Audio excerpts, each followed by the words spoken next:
Jadi begini, kali ini saya bakal memberikan cara untuk mengkonfigurasi failover pada perangkat mikrotik, router mikrotik, ya. Jadi, sebelum kita mulai mengkonfigurasinya, kita bakal membahas terlebih dahulu teori atau konsep failover ini. Nah, jadi cara mudahnya seperti ini. Failover itu adalah sebuah konfigurasi atau layanan pada mikrotik yang dimana ketika sebuah jalur yang ada koneksi internetnya terputus, maka secara otomatis router tersebut bakal berpindah ke jalur yang lain yang ada koneksi internet. Contoh kasusnya seperti ini. Di sini adalah router kamu yang bakal kamu config nanti. Nah, kemudian ada dua jalur nih, ISP1 dan ISP2. Sama-sama jalur ke internet, ya. Jadi, ketika sebuah jalur utama, ya, kan di sini ISP1 nih. Anggaplah router ini menggunakan ISP1 sebagai jalur utama menuju ke internet dan ISP2 sebagai jalur cadangan menuju ke internet. Nah, anggaplah ISP1 ini jalurnya ke internet terputus, entah itu di sini ataupun di sini. Intinya, koneksi ke internet melalui jalur ini terputus. Nah, failover yang ada di mikrotik ini secara otomatis bakal berpindah ke jalur cadangan ISP2 agar tetap terhubung ke internet. Konsep failover itu seperti itu saja. Simpel bukan? Nah, jadi saya langsung mulai saja ya di sini. Tapi kita harus membaca topologinya terlebih dahulu. Nah, di sini ISP2 memberikan IP 10.10.10. Oh, tidak. Tunggu, sorry. Saya tukar aja ini supaya lebih mudah. ISP2 itu 20.20, ISP1 10.10. Oke. Seperti ini ya. Jadi lebih mudah. Nah, jadi di sini saya jalankan dulu routernya dan ini adalah klien yang nanti menikmati koneksi internet. Ya, pokoknya dia cuma menikmati dan router inilah yang bakal menjadi tempat kerja kita.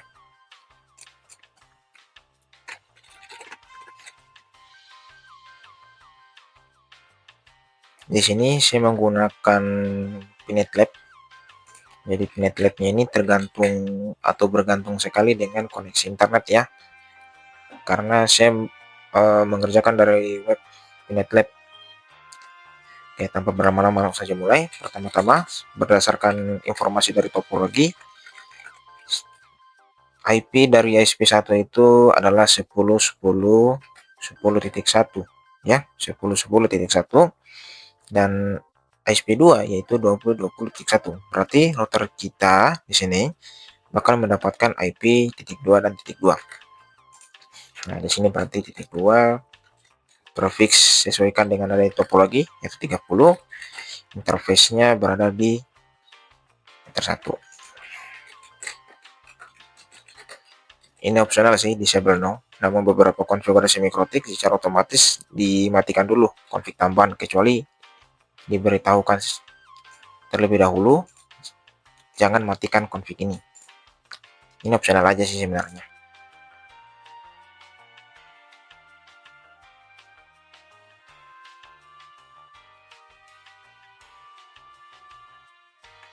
Oke, di sini penambahan IP address telah kita lakukan ya. Kemudian membuat segmen jaringan untuk ke arah klien.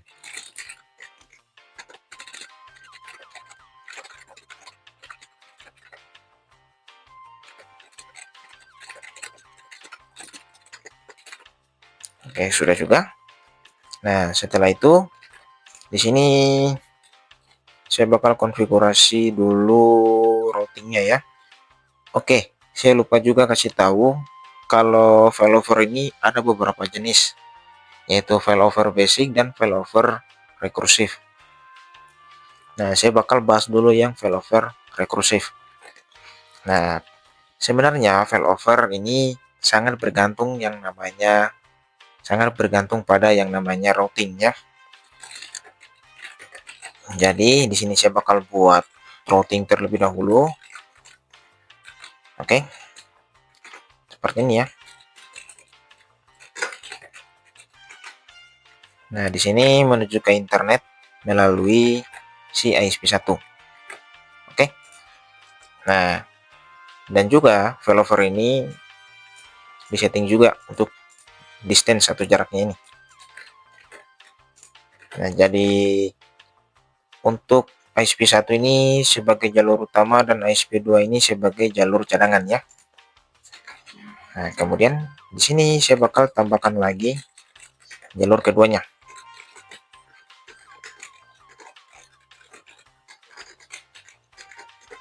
Sorry. Nah, seperti ini. Nah, seperti ini. Nah, di sini bisa terlihat ya. Statusnya ini aktif statik artinya. Nah, dan ini cuma statik aja tanpa ada logo A, yaitu aktif yang ini. Nah, jadi secara otomatis ini bisa kita sebut sebagai ini jalur utama dan ini jalur cadangan yang bakal bekerja nantinya. Nah, di sini kita sudah membuat dua jalur ya.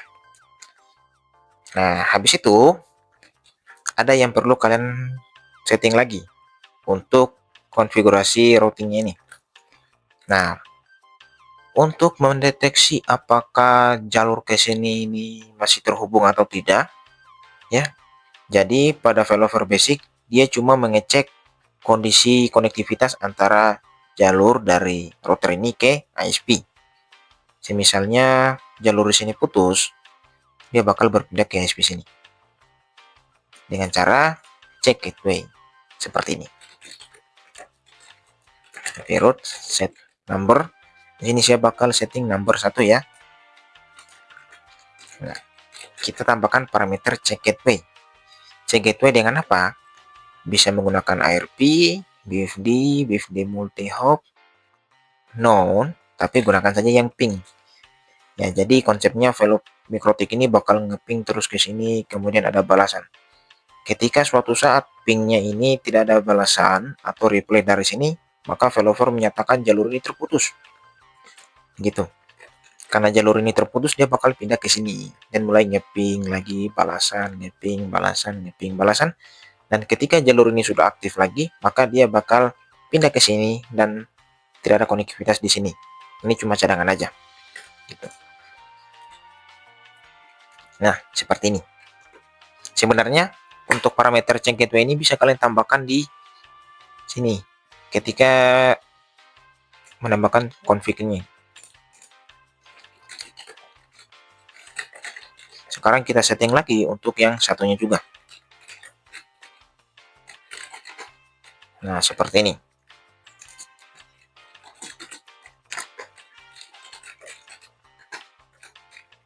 Nah, yang di sini terlihat ya. Kalau ke internet bakal melewati ISP1.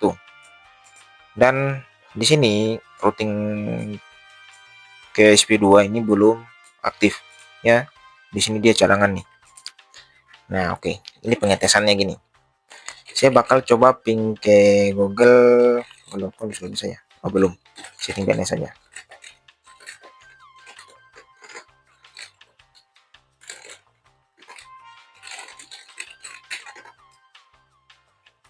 Oke, di sini ya.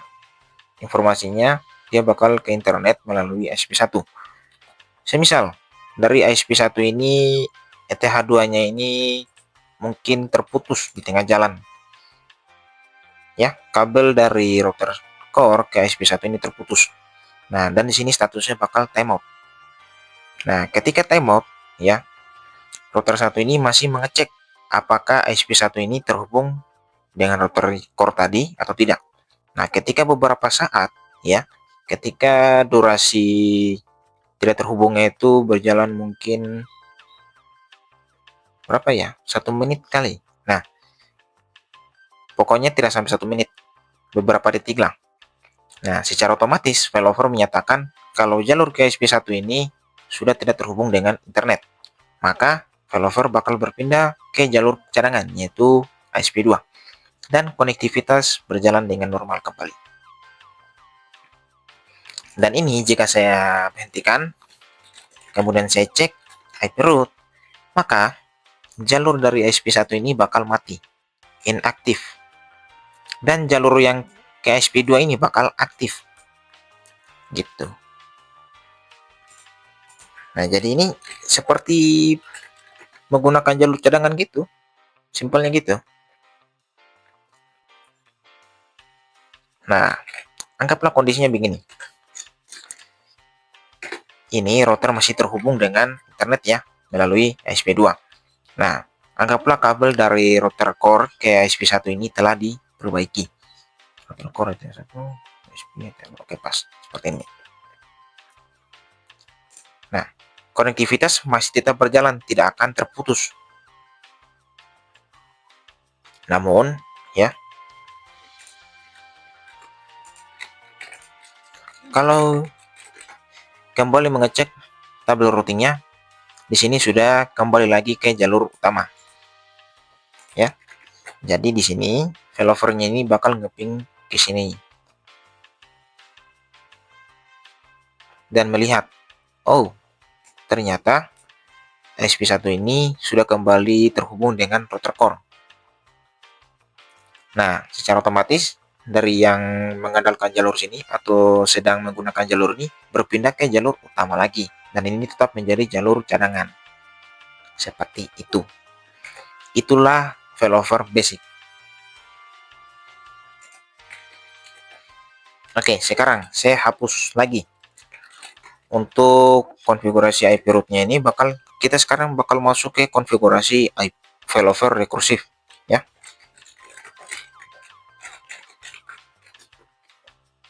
Nah, kalau failover rekursif itu dia lebih gimana ya sebutannya? Ada beberapa parameter baru yang perlu kalian ketahui. Scope dan target scope. Seperti ini. Nah, jadi saya bakal buat dulu IP atau routing statik dasar seperti tadi ya, IP root at gateway tadi. Karena failover rekursif ini dia membutuhkan sebuah jalur dasar terlebih dahulu. Nah, jadi konsepnya failover rekursif itu dia seperti ini. Simpelnya jadi begini.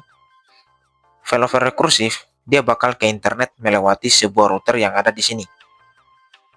Jadi simpelnya, jika router ini bisa sampai ke sini, maka gunakan jalur ini. Gitu. Contohlah seperti ini. Router menggunakan jalur utama atau jalur dasar ke ISP1 menuju ke sebuah router yang ada di internet. Anggaplah mungkin router Jakarta, ya. Anggaplah router Jakarta. Nah, jika router ini bisa sampai ke router Jakarta, maka gunakan failover atau jalur ini. Nah, jika tidak, jangan gunakan jalur ini. Jadi rekursif itu dia kayak seterusnya gitu. Kalau yang tadi kan kalau cuma sampai sini, oke, pakai ini. Nah, kalau rekursif itu tambah maju lagi sedikit. Nah, jadi jika sampai ke salah satu router yang ada di sini, maka gunakan jalur ini. Jika tidak ada koneksi ke router yang ada di sini, contoh ya, kan internet ini ada luas nih. Nah, salah satunya kayak ada router Jakarta gitu. Jika router ini tidak bisa sampai ke router Jakarta, maka jangan gunakan jalur ini. Gunakan jalur kedua. Nah, semisal jalur kedua ini bisa sampai ke router Surabaya, ya router core Surabaya, maka gunakan jalur ini. Seperti itu.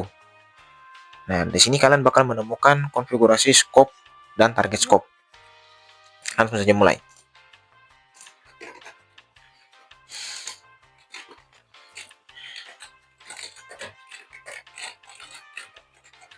Pertama, kita perlu membuat jalur ini terlebih dahulu.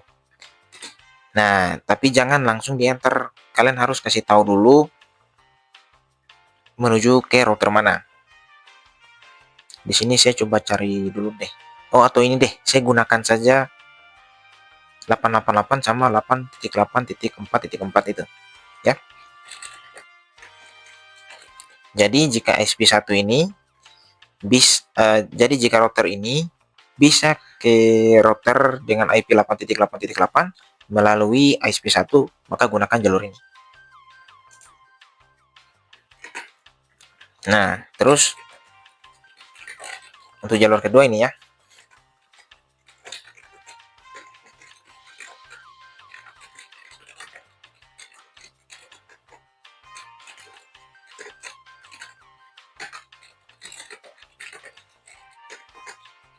Cek dulu. Nah, di sini load balancing tidak terjadi karena tujuannya berbeda, ya. Jadi tujuannya yang harus kalian perhatikan, tujuannya itu harus berbeda. Jangan sama. Jika sama tujuannya, maka kedua jalur ini menjadi load balancing gitu. Nah, seperti ini ya. Ini disebut jalur basic atau jalur dasar. Nah, jika sampai ke sini ya, maka gunakan jalur ini. Dan jika tidak sampai ke sini, maka gunakan jalur kedua. Pokoknya kalian bakal tahu nih. Failovernya itu di mana? Failovernya terjadi di sini. Aduh, connection error. Tunggu.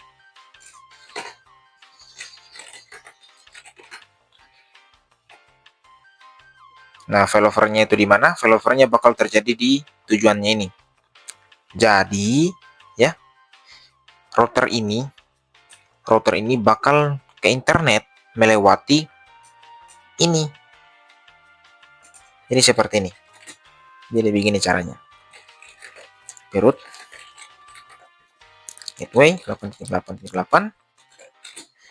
Kemudian untuk guest address-nya ini tidak perlu sih. Oh iya, saya lupa kasih tahu ke kalian. Begini. Untuk jalur dasarnya ini kalian harus setting scope-nya terlebih dahulu, scope. Set nomor 0 sama 1. Scope. Scope-nya saya kasih 10. Ya, jadi sebenarnya untuk penambahan scope ini bisa kalian gunakan saja saat menambahkan routingnya tadi seperti ini.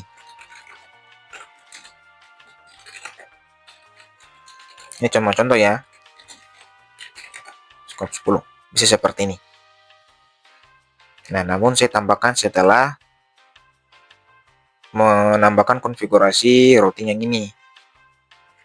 Pokoknya sama aja maknanya atau fungsi dari komennya ini. Nah, jadi scope ini kalian ibaratkan saja dengan level. Ya, level. Jadi routing dasar ini, jalur dasar memiliki level 10. Dan jalur atas, yaitu jalur rekursif, harus memiliki level di atas level jalur dasar ini. Nah, di sini kita bakal buat jalur level atas.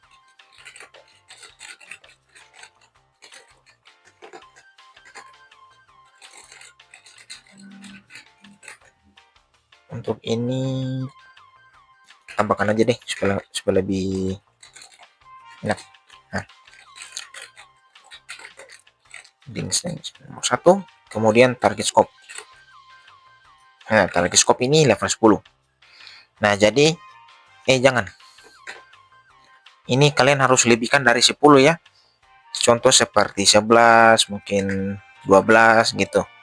Nah, jadi ini harus lebih dari level jalur bawah tadi. Nah, contoh di sini saya gunakan target scope 12. Seperti ini ya. Kemudian cek gateway ping. Seperti ini.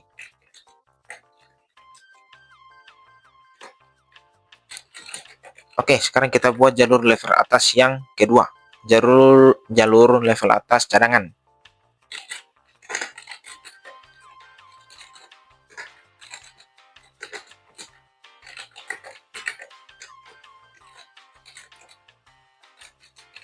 Aduh, saya lupa tambahkan ini /0 di sini tadi. Sebentar, saya bisa perbaiki nanti.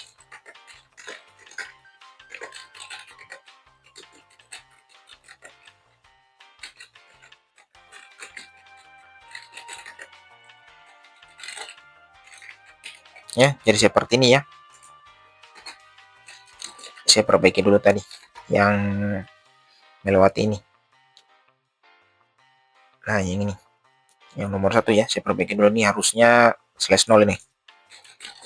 Root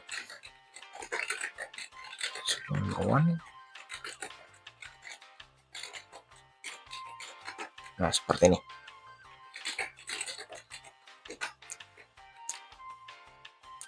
Nah, jadi failovernya itu terjadi di jalur level atas, bukan jalur level basic. Nah, karena kenapa? Failover rekursif ini dia sebagai bagaimana sebutannya ya, sebagai sistem failover yang lebih canggih lagi. Misalnya gini, jika kalian menggunakan yang basic atau yang dasar tadi, karena yang dasar tadi cuma mengandalkan konektivitas antara ini dari router core ke ISP dan bekerja jika terputus di sini. Jika terputusnya di sini, artinya apa? Koneksi internet dari sini ya, tidak terhubung pada jalur ini.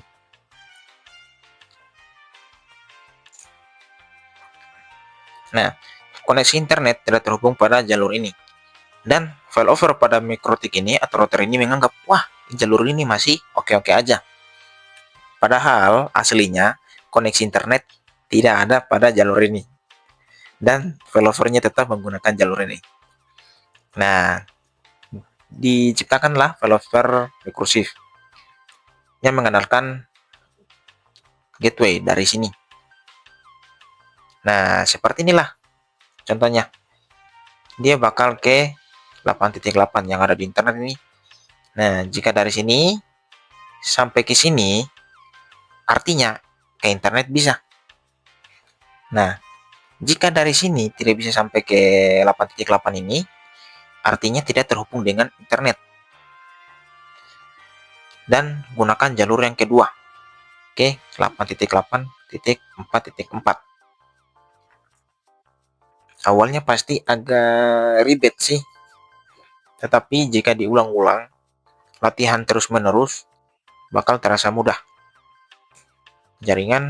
Belajar jaringan atau konfigurasi jaringan itu mudah jika diulang-ulangi.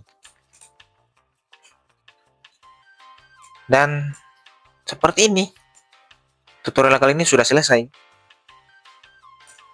Failover basic sudah, failover rekursif sudah, pengetesan. Oke, selesai. Sekarang pengetesan. Jadi di sini router utama ping ke google.com. Atau inilah, sudah enak. Ini Cloudflare. Nah, di sini tunggu saya lihat, kita perlu lihat dulu. Dia menggunakan jalur yang mana? Oh, ternyata dia menggunakan yang 8.8 yang jalur dasarnya itu dari ini. ISP1 yang ini ya. Saya pengen ulang. Ini terserah mau ngeping kemana. Nah, seperti ini ya. Dia menggunakan jalur yang ini. Nah, kalau failover basic kan di sini putus, dia bakal pindah ke sini. Nah, tapi failover rekursif dia bakal mengecek sampai ke sini. Jika di sini putus, maka pindah ke jalur sini. Contoh dari sini, saya bakal putuskan jalurnya ya, dari ISP1 ke internet. Dia bakal terjadi timeout. Sama seperti failover basic. Selang beberapa detik, bakal kembali menjadi normal lagi. Tunggu aja. Ini memang agak lama dan tidak apa ya namanya ya, dan tidak pasti untuk waktu timeoutnya ini, bisa beragam. Nah, di sini konektivitas telah berjalan dengan normal kembali. Dan kalau kita mengecek tabel routing atau jalur routingnya ya, dia sudah menggunakan yang 8.8.4.4 yang ini. Nah, yang 8.8.8 sudah inaktif. Dan tetap ya, di sini tetap diberitahu ke jalur ISP1 ini tetap aktif. Tetapi yang internetnya ini tidak ada jalur atau terputus. Jadi saya pindah ke jalur yang ini.